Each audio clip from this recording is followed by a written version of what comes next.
Hop, bonjour à tous, bonjour à toutes. Très heureux de vous rencontrer aujourd'hui. On va se faire une petite vidéo sur comment s'inscrire au concours externe de contrôleur des finances publiques. Je m'appelle Charlie, je suis le directeur de la prépa Objectif DGFIP et c'est moi qui vais animer votre vidéo aujourd'hui. Alors, au programme, qu'est-ce qu'on va faire? On va d'abord se présenter. Je vais vous présenter l'équipe qui m'accompagne, le projet derrière tout ça. Et ensuite, on va parler un petit peu du métier, le métier de contrôleur des finances publiques, qui est celui qui nous intéresse aujourd'hui. Ensuite, on va parler du concours, donc les épreuves écrites, les épreuves orales, on va décrypter ça ensemble. Et enfin, je vais vous donner les meilleurs conseils pour réussir le concours. Alors, ok, qui sommes-nous? Premier lieu, nous sommes Objectif DGFIP. On est une prépa 100% en ligne qui vous aide à réussir le concours externe de contrôleur des finances publiques. Alors pourquoi ce projet? Il faut comprendre qu'en fait, on réplique le modèle à succès d'Objectif CRPE. Objectif CRPE est une prépa 100% en ligne qui vous aide à passer le concours pour devenir professeur des écoles. C'est une entreprise qui est là depuis 2017, maintenant qui compte plus de 150 professeurs et atteint un taux de réussite de 78%. Parce qu'il faut bien noter que le concours de professeur des écoles est un concours très sélectif, donc ces chiffres sont vraiment très importants. On avait même l'année dernière 38 majors d'académie en 2025. Vous pouvez aller voir les avis sur Google, tout est public, on est noté 4,9 par nos élèves, on les remercie d'ailleurs, et on a plus de 400 avis. Donc on s'est dit, on va répliquer ce modèle qui marche très bien sur un autre concours, et c'est comme ça qu'est né Objectif DGFIP. Donc on va venir vous accompagner pour préparer ensemble votre concours externe de contrôleur des finances publiques. Je suis pas tout seul pour faire ça. Je suis accompagné d'Eugénie et Mathieu qui m'aident chaque jour pour créer la meilleure expérience pour vous, réunir les meilleurs professeurs pour vous donner tout ce qu'il faut pour participer sereinement au concours. Alors, quelle pédagogie spéciale on met en place chez nous à Objectif DGFIP? On a 3 points clés. D'abord, on va vous faire suivre des cours en live, pardon. Des cours en live qui sont accessibles 24 heures sur 24 sur votre espace élève. Vous pouvez les regarder en replay. Les cours en live sont évidemment en direct où vous pouvez poser vos questions. Le prof va s'attarder, prendre le temps de répondre à chaque question et comme ça, vous pouvez avancer à votre rythme. Évidemment, si vous n'êtes pas disponible lors du live, pas de panique. Vous le regardez en replay, vous pouvez également poser vos questions et on a tous nos professeurs qui vont venir chaque semaine regarder les questions en attente et y répondre. Comme ça, vous n'êtes jamais bloqué. Ensuite, on va vous donner du travail. On va vous donner des devoirs, des exercices et on va vous faire passer des concours blancs. Par exemple, si on vous donne pour une étude documentaire, on va vous laisser un petit peu de temps pour y répondre. Bon, évidemment, on vous fournit un sujet original, conforme aux attentes du jury. Et l'intérêt, c'est qu'en fait, on va corriger votre copie devant vous. On va vous envoyer une vidéo de correction de votre copie. Donc, on va descendre ligne par ligne, voir ensemble les points à retravailler, les points qui sont cohérents qu'il faut garder. Comme ça, vous comprenez la logique derrière la correction, vous comprenez les attentes du concours, et ça vous permet de progresser.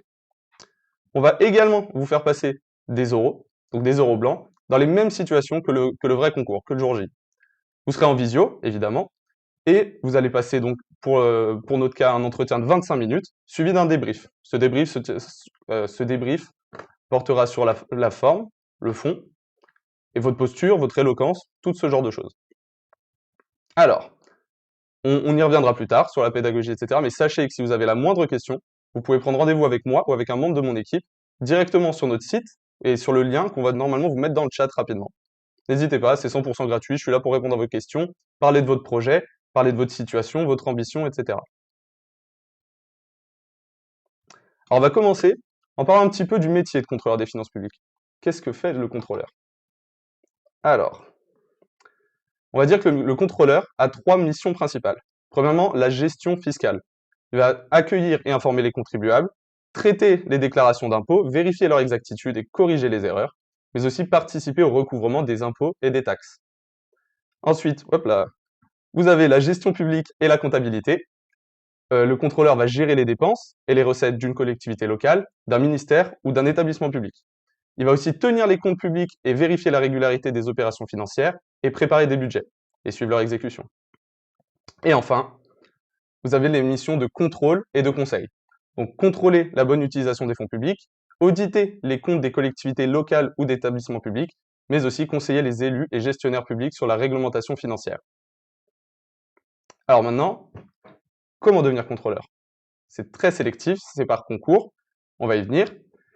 Donc il y a plusieurs méthodes, mais les 2 concours principaux sont le concours interne et le concours externe. Le concours interne est réservé aux agents de l'État ou fonctionnaires d'État qui travaillent dans le secteur public depuis au moins 4 ans. Donc même si vous ne faites pas partie de la DGFiP, vous pouvez postuler pour le concours interne. Et nous, le concours qui va nous intéresser aujourd'hui est le concours externe, qui est réservé aux candidats titulaires d'un baccalauréat ou d'un diplôme équivalent, qui est ouvert aux ressortissants de l'Union européenne.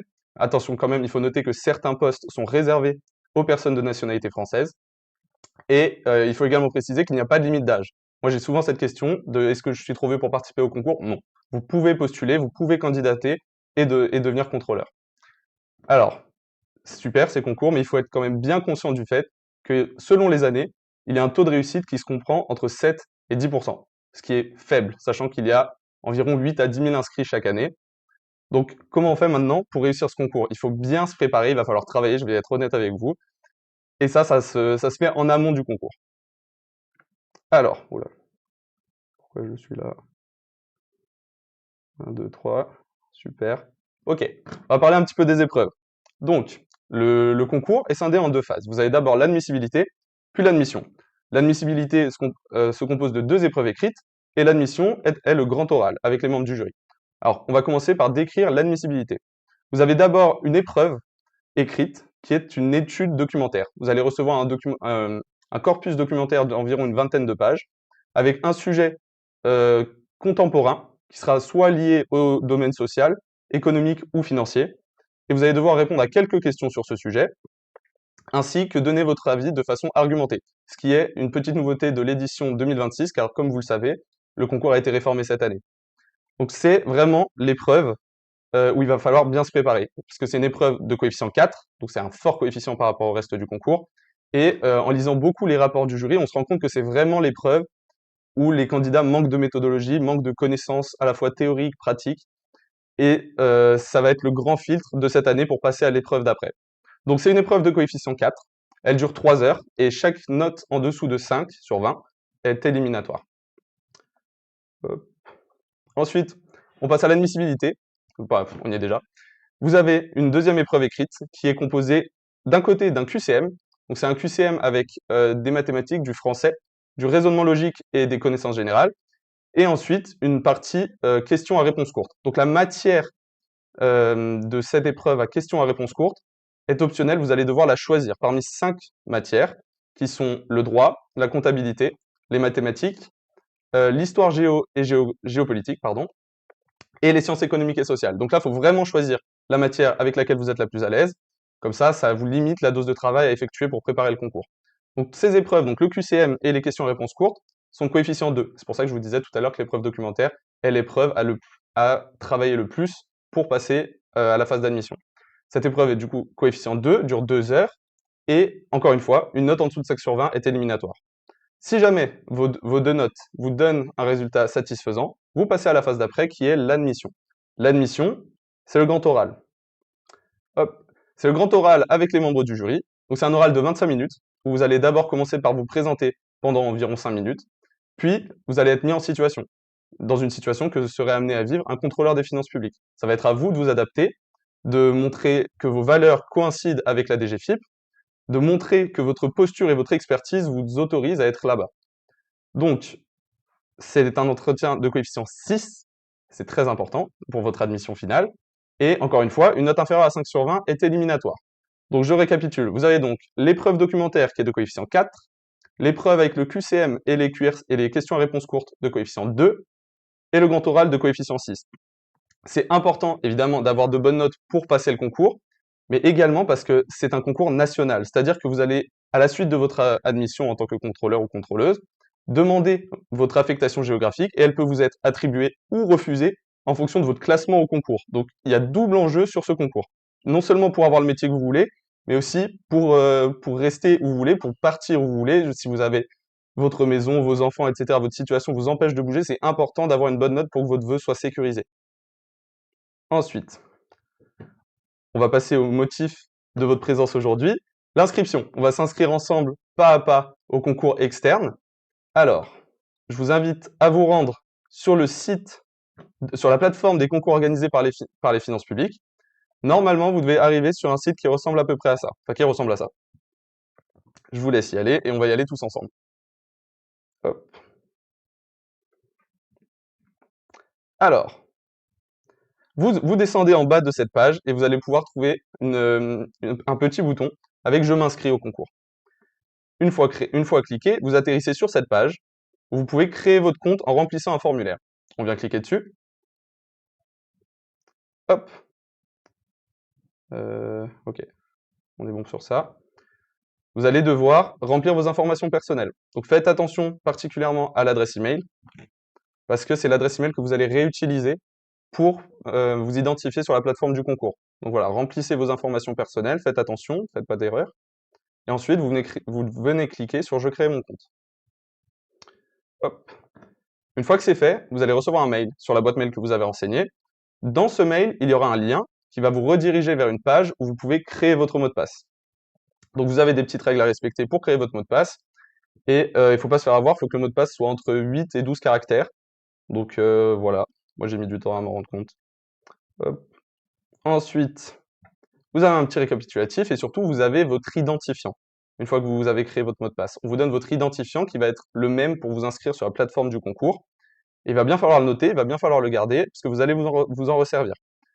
Une fois que vous avez votre identifiant, votre mot de passe, vous pouvez maintenant vous identifier sur la plateforme. Donc vous cliquez sur « Je m'identifie » et vous allez atterrir sur, encore une nouvelle fois, une demande d'informations personnelles. Il faut la remplir de nouveau et cette fois vous allez aussi préciser votre adresse. Donc vous remplissez tout ça, on avance, hop, on vient cliquer sur « Valider » une fois que c'est terminé, et enfin vous atterrissez sur votre espace candidat. Il est structuré en 3 parties. Vous avez d'un côté la partie sur les inscriptions, au milieu vos candidatures en compte, pardon, et à la fin vous avez vos résultats. C'est une colonne qui nous intéressera bien plus tard, mais pour le moment on va se concentrer sur la partie inscription. Je vous laisse cliquer sur accéder, comme ça on va s'inscrire ensemble au concours qui nous intéresse. Hop. Alors, là on voit qu'en ce moment il y a 3 concours ouverts, et pourtant je vous ai dit que le concours externe était unique, mais en fait c'est que cette année il y a une petite nouveauté, qui est que la DGFiP a créé 2 nouveaux concours, à savoir le concours pour les Hauts-de-Seine et le concours pour la Mayenne, l'Orne et la Sarthe, qui permettent de directement postuler à ces régions-là. Donc si vous êtes sûr de vouloir travailler là-bas en tant que contrôleur des finances publiques, vous pouvez postuler à ces concours. Si ce n'est pas le cas, vous pouvez postuler au concours national qui, comme je vous le disais, va vous permettre d'être affecté n'importe où sur le territoire, en fonction de vos vœux d'affectation et de votre score. Donc il y a un élément très important à noter, c'est que toutes les épreuves sont en même temps. Donc vous ne pouvez pas postuler à plusieurs de ces concours. Il faut bien choisir le concours qui vous intéresse. Et une fois que c'est fait, vous cliquez sur la bonne ligne, sur « Je m'inscris » et on avance. Alors, une fois que vous avez cliqué, vous atterrissez sur le tunnel d'inscription. Donc là, on a par exemple ma situation, récapitulatif de mes données personnelles. Une fois que, si vous êtes OK et qu'il n'y a pas de faute d'orthographe, vous pouvez avancer. Cliquez sur « Je commence la procédure d'inscription ». Hop. Alors la première étape, c'est de remplir les conditions pour devenir fonctionnaire. Donc vous allez dans un premier temps donner votre nationalité, spécifier si vous êtes en train de faire une demande de naturalisation, et ensuite il faut attester avoir pris connaissance de plusieurs conditions que je vous laisse regarder en bas de l'écran. Une fois que c'est fait, vous pouvez cocher les petites cases qui sont en bas et cliquer sur « Je valide les informations renseignées ». Alors, tac, je regarde un petit peu le chat en même temps. Ok, on a l'air tout bon. Allez, on enchaîne. Donc, on passe à l'étape 2, les données d'inscription. Et là, il faut faire un petit peu attention. Donc, la première étape est de spécifier le plus haut diplôme que vous avez obtenu. C'est pas le plus récent, c'est le plus haut. Donc, dans ma situation, c'est un Master 2, c'est un diplôme de niveau 7. Et vous devez spécifier la spécialité du diplôme. Donc, dans mon cas, c'était économie, gestion et management. Ensuite, la partie qui nous intéresse le plus, ça va être la nature des épreuves. Donc, épreuve 1 écrite, donc je vous rappelle, c'est l'étude documentaire. Vous devez choisir question à partir d'un dossier documentaire. Dans tous les cas, vous n'avez pas le choix, il n'y a qu'une épreuve. Par contre, pour l'épreuve 2 écrite, dans tous les cas, vous allez avoir le QCM commun, avec, je rappelle, mathématiques, français, raisonnement logique et culture générale. Et c'est là où vous allez devoir choisir votre option. Donc, faites bien attention. Pour les questions à réponse courte, il va falloir choisir maintenant entre droit, mathématiques, SES, histoire géo et géopolitique et compta. Donc faites attention, faites le bon choix. Et enfin, pour la partie admission, encore une fois, vu que c'est une épreuve commune à tous les candidats, vous n'avez pas de choix à faire. Attention, tout en bas, vous devez choisir le centre d'examen, parce qu'en effet, l'épreuve orale va sûrement se tenir à Paris ou alentour, mais l'épreuve écrite se tient dans un centre d'examen local, et c'est maintenant que vous devez le choisir. Donc, sachant que les épreuves écrites se tiennent le 12 janvier 2026, essayez d'anticiper votre position à ce moment-là et de prendre un centre d'examen pas trop loin. Une fois que tout ça c'est fait, que vous avez bien réfléchi à tous ces positionnements, vous cliquez sur « Je valide les informations renseignées ». Pardon. Hop. On arrive sur l'étape 3, les engagements de votre part. Je vous laisserai les consulter, prendre le temps. Une fois que vous avez consulté tout ça, que vous êtes d'accord, vous pouvez cliquer sur la petite case en bas à gauche et valider les informations. On arrive sur l'étape 4, qui est le récapitulatif de votre inscription. Donc, effectivement, on a bien le diplôme obtenu, le plus haut diplôme obtenu, la spécialité. Vous avez un récapitulatif des épreuves que vous avez choisies. Donc nous, ce qui nous intéresse vraiment, c'est l'épreuve 2. Est-ce que vous avez bien pris la bonne option? Il faut bien vérifier. Également, le centre d'examen. Il faut bien vérifier que vous avez pris le bon centre d'examen. Moi, j'ai pris le Rhône, par exemple. Une fois que tout ça c'est fait, vous pouvez valider votre inscription.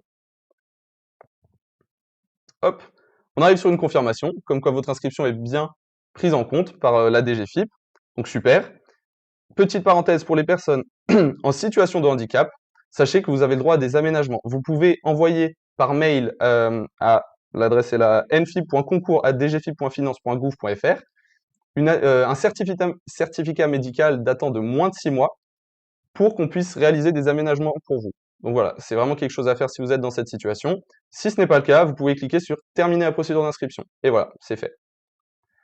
Et ça y est, vous êtes inscrit.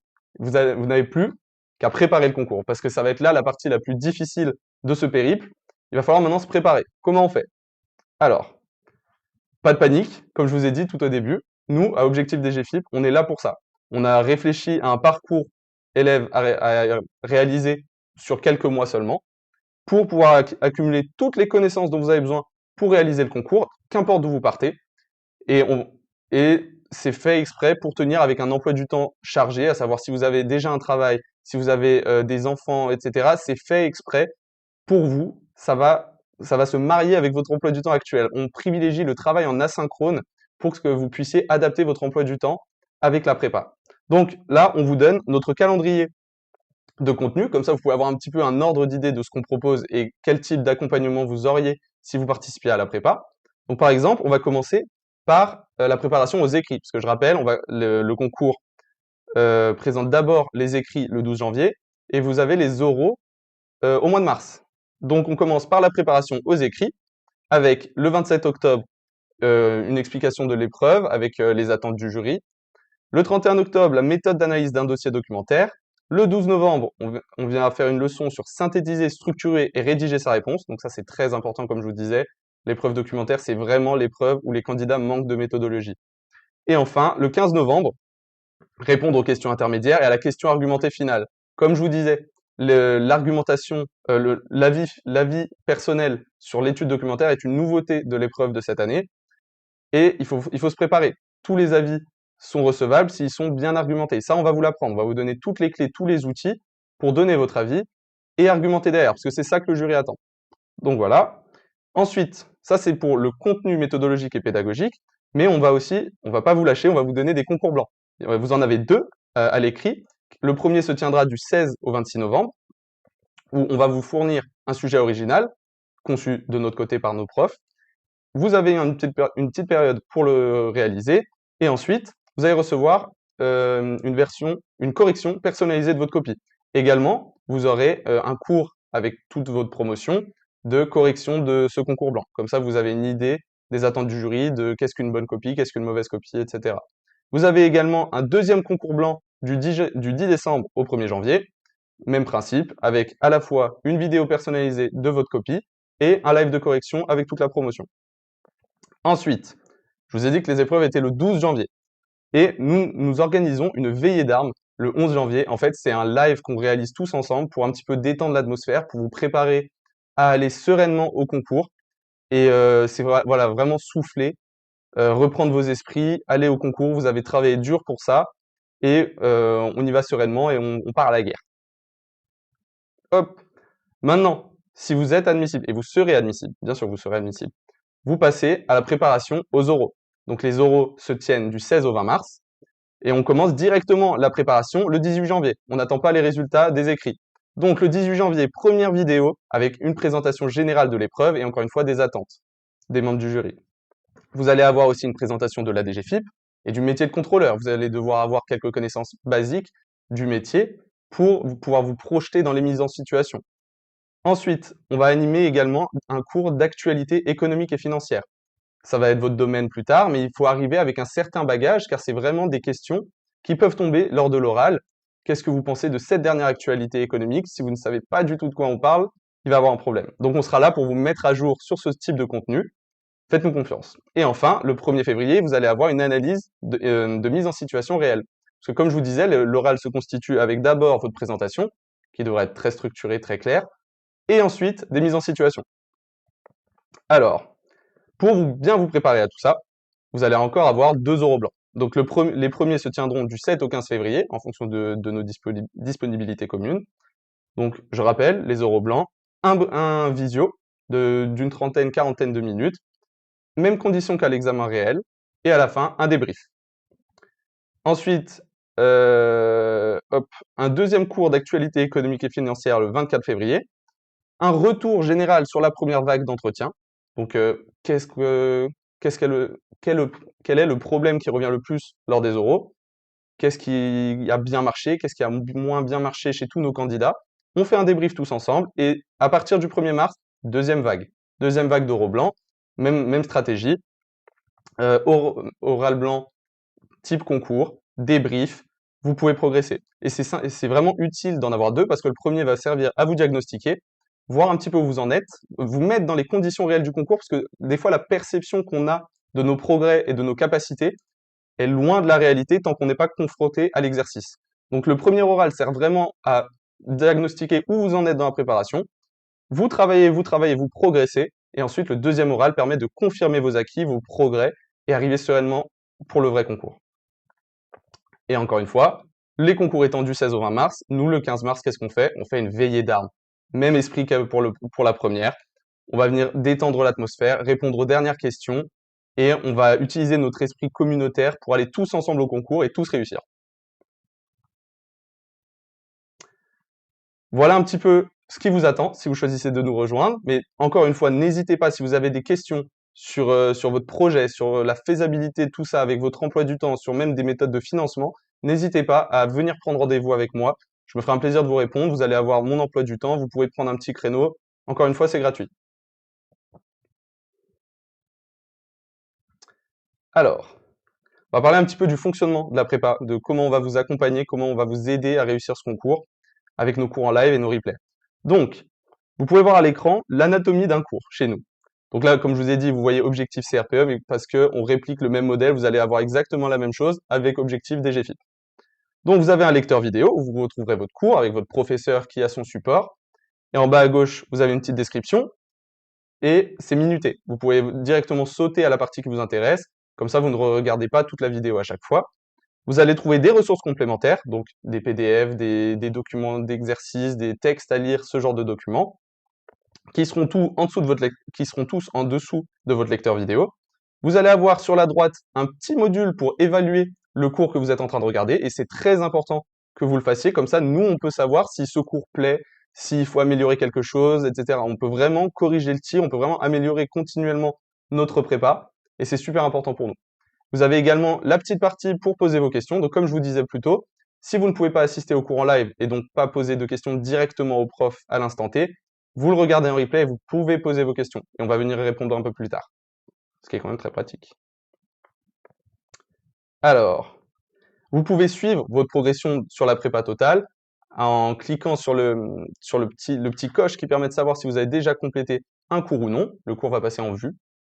Et vous allez avoir également de temps en temps des petits quiz à répondre, parfois en live. Donc voilà, c'est encore une fois dans l'interaction, dans l'exercice que vous allez progresser. Alors, on va parler un petit peu des concours blancs. Donc encore une fois, pour les concours blancs, vous allez être amené à réaliser un sujet original conçu de notre côté dans votre espace devoir personnel. Vous allez recevoir une vidéo correction de votre copie avec, encore une fois, votre copie scannée et les annotations. On respecte un délai de 10 jours maximum lors de nos corrections. Comme ça, vous pouvez progresser parce que, évidemment, on a une deadline très serrée avec le concours étant le 12 janvier.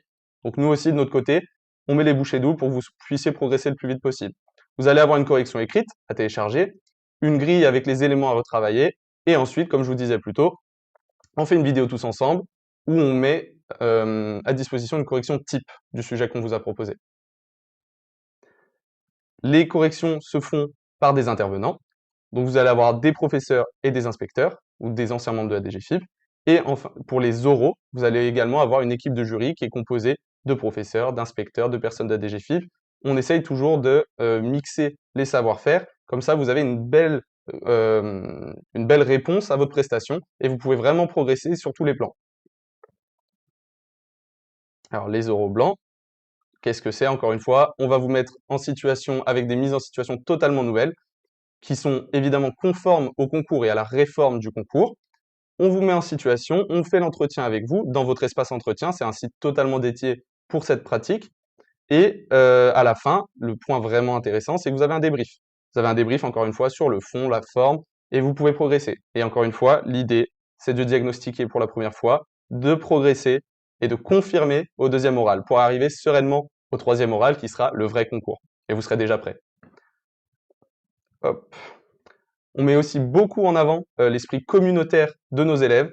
Donc c'est pour ça qu'on va créer et vous inviter à rejoindre un groupe Discord où vous allez pouvoir échanger entre vous. Déjà, si vous voulez faire des sessions de révision ensemble dans telle ou telle ville, vous allez pouvoir parler avec les profs, vous allez pouvoir parler avec nous. C'est vraiment comme une classe, sauf que c'est tout en ligne et on garde cet esprit de communauté, cette interaction qui nous est propre.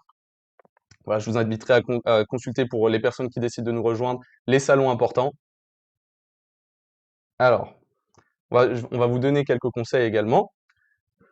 Et là vient la question la plus difficile. Combien d'heures par semaine on doit travailler pour réussir ce concours? Je vais vous dire une réponse un peu de politicien, ce que vous pouvez. Mais il va falloir quand même travailler, qu'importe votre expertise, qu'importe vos études, etc. Il va falloir au moins travailler 4 à 6 heures par semaine. C'est une durée que je trouve raisonnable, qui va vous permettre de consulter les lives et de travailler de votre côté, mais aussi de bien pratiquer, parce que l'apprentissage va vraiment se faire dans la pratique. Vous allez devoir faire plusieurs études documentaires, faire plusieurs QCM, plusieurs questions à réponse courte, pour vraiment apprendre. Donc c'est important d'y passer quand même plusieurs heures par semaine. Bien sûr, si une semaine vous êtes vraiment pris, pas de souci, pas de panique, vous pourrez récupérer la semaine d'après. Comme je vous ai dit, nous on privilégie beaucoup l'asynchrone et le travail personnel en décalé. C'est le modèle de notre prépa. Mais l'idée, pour ne pas vous surcharger, c'est de travailler petit à petit. Et ça favorise également l'apprentissage. Alors, comme je vous disais, l'idée, c'est de ne pas travailler par à-coup. C'est pas de faire lundi, je travaille 8 heures et après, je travaille pas jusqu'à dans 2 semaines. C'est vraiment faire tous les jours un petit peu. C'est comme ça que vous apprendrez le plus vite. Mais préservez-vous, prenez soin de vous. Vous avez un rythme qui vous est propre, vous avez un environnement qui vous est propre. C'est à vous de moduler tous ces éléments pour que vous soyez dans un espace qui favorise l'apprentissage, favorise votre préparation, mais qui ne vous coûte pas au niveau de votre stress, au niveau de votre sommeil, c'est très important. Donc voilà, et priorisez également si voilà, vous avez choisi en option le droit parce que vous avez des compétences en droit, vous avez travaillé dedans, peut-être n'investissez pas trop de temps dans cette matière ou dans tous les cas, vous risquez d'avoir une bonne note. Peut-être prioriser des matières aussi en fonction de leur coefficient. Comme je vous l'ai déjà dit, la première épreuve, l'étude documentaire est peut-être plus intéressante à travailler si vous manquez de compétences là-dessus que le QCM. Donc voilà, ça c'est plein de petites stratégies de concours. On va en rediscuter évidemment tous ensemble. Mais c'est plein de petites stratégies de concours qu'il va falloir appliquer pour que vous soyez serein. Malgré la peur, malgré le stress, malgré les feedbacks qui peuvent être un petit peu corsés, il va falloir faire vos exercices. Il va falloir faire les oraux blancs, il va falloir faire les écrits blancs. Et n'oubliez pas qu'on est là pour vous aider. On est là pour vous faire apprendre. Il n'y a pas de jugement, il n'y a pas de, on s'en fiche d'où vous venez honnêtement. On va vous donner tout ce qu'il faut et on va vous accompagner, qu'importe d'où vous partez, pour arriver là où on veut être à la fin. Donc vraiment, n'ayez pas peur de faire ce devoir, n'ayez pas peur de faire cet entretien parce que vous vous dites que vous allez vous faire, vous allez vous ramasser. C'est pas le but. On est vraiment là pour vous faire progresser, pour identifier les uns après les autres les problèmes que vous pouvez rencontrer et les résoudre.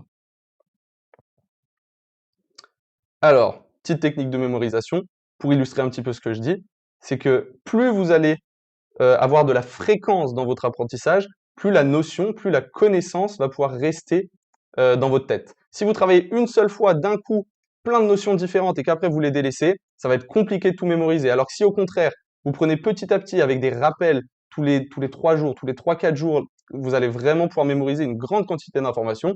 Et c'est un peu ce qu'on cherche avec ce concours parce qu'il y a quand même beaucoup de choses à savoir.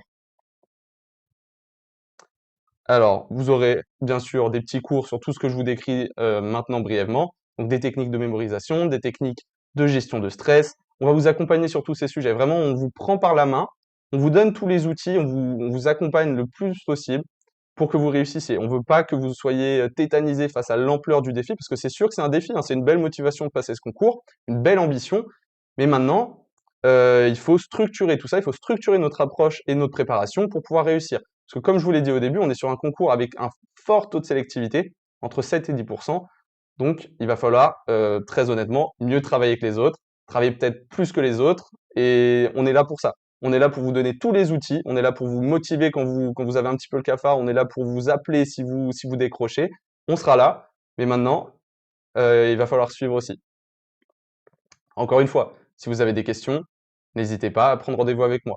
Que ce soit sur vos capacités à passer le concours, que ce soit au niveau des tarifs, des dates, vos perspectives d'avenir, vraiment, n'hésitez pas. Si vous êtes intéressé par le concours externe, je rappelle, des finances publiques, de contrôleur des finances publiques, pardon, prenez rendez-vous, on en parle ensemble et on voit si c'est un projet qui est réalisable, sachant qu'il ne faut pas être bloqué par un travail, il ne faut pas être bloqué par votre situation actuelle, vous pouvez faire cette prépa et ce concours et le réussir malgré un emploi du temps chargé. Je veux bien appuyer là-dessus parce que c'est vraiment pour ça que nous, on est là. On est là pour que vous puissiez, malgré votre situation, quelle qu'elle soit, trouver le temps, l'énergie et les compétences nécessaires pour réussir ce concours et du coup changer de vie.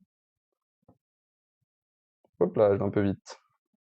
Je vous rappelle encore une fois la méthodologie qui a fait ses preuves chez Objectif CRPE que nous remettons en place chez Objectif DGFiP. C'est à la fois avoir des cours interactifs en live et la disponibilité en replay 24 heures sur 24. Où que vous soyez, vous pouvez consulter vos lives, vous pouvez consulter vos vidéos, poser des questions. Ensuite, on vous donne du travail à faire. Encore une fois, on va corriger vos copies devant vous pour voir point par point qu'est-ce qui bloque, qu'est-ce qu'il y a à refaire, qu'est-ce qui n'est pas à refaire. On va corriger ça avec vous pour que vous voyez la démarche d'un correcteur face à votre copie. Comme ça, une fois que le vrai concours arrive, vous êtes serein, vous avez déjà compris l'esprit d'un correcteur, les bons points à appliquer, les mauvais points à éviter. Vous êtes serein. Ensuite, dernier point, les oraux. Les oraux blancs individuels, je rappelle que l'oral final est de coefficient 6. Et non seulement il va déterminer si vous êtes pris en tant que contrôleur des finances publiques, mais il va aussi beaucoup impacter votre note finale de concours, étant donné qu'il est coefficient 6 sur 12, sachant que la note finale de concours va vous aider à avoir votre affectation géographique. Donc un oral blanc individuel en visio avec feedback peut vraiment vous aider à vous démarquer du nombre de candidats, parce qu'on est autour de 10 000, 11 000 candidats par an, donc c'est vraiment beaucoup. Pour se démarquer, il n'y a pas de hasard, il va falloir travailler, être bien accompagné et bien préparé. On est là pour ça. Voilà, donc vraiment n'hésitez pas, si vous avez des questions sur l'accompagnement qu'on propose, sur vos besoins, votre calendrier, etc. Vraiment, n'hésitez pas, prenons rendez-vous ensemble, on en discute calmement. Encore une fois, c'est gratuit et je vous souhaite de la réussite dans ce concours. Déjà, si vous avez suivi jusqu'ici, c'est une belle preuve d'ambition et de motivation. Je vous félicite et je vous remercie pour votre attention.